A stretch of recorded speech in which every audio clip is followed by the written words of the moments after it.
जय बिहार, जय भोजपुरी, हर महादेव। मैं आप सबका दोस्त ध्रुव यादव। आई होप आप सब मस्त होंगे, स्वस्थ होंगे। एक के साथ दो दो मजा आ रहा है, खेसारी और पवन सिंह, यानी कि ट्रेंडिंग स्टार, हिट मशीन, इतिहास मशीन, यानी कि पावर स्टार ट्रेंडिंग में। अब पावर स्टार ट्रेंडिंग में इसलिए हम कह रहे हैं क्योंकि खेसारी यादव का गाना नहीं आया है।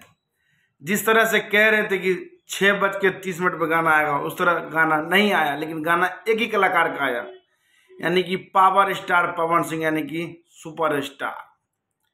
वाकई में कहते पावर पावर ही होता भैया, पावर वहीं से शुरू होता है, वहीं खत्म होता है, तभी तो नाम है पावर स्टार पवन सिंह, यूं ही नहीं कहते हैं। और बात करें गाना का, गाना 25 नंबर पर ट्रेंड कर रहा है। अभी तो स्टार्ट ही हुआ है, लेकिन 2 मिलियन क्रॉस मारने वाला है।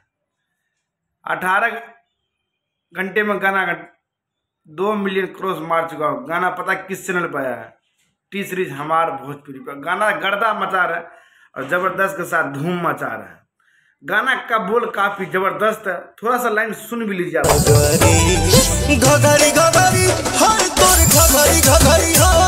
कैसा रहा गाना का लाइन? अच्छा लगा हो तो कमेंट बॉक्स में कमेंट कर दीजिएगा। सब पे भारी बाटे पवन।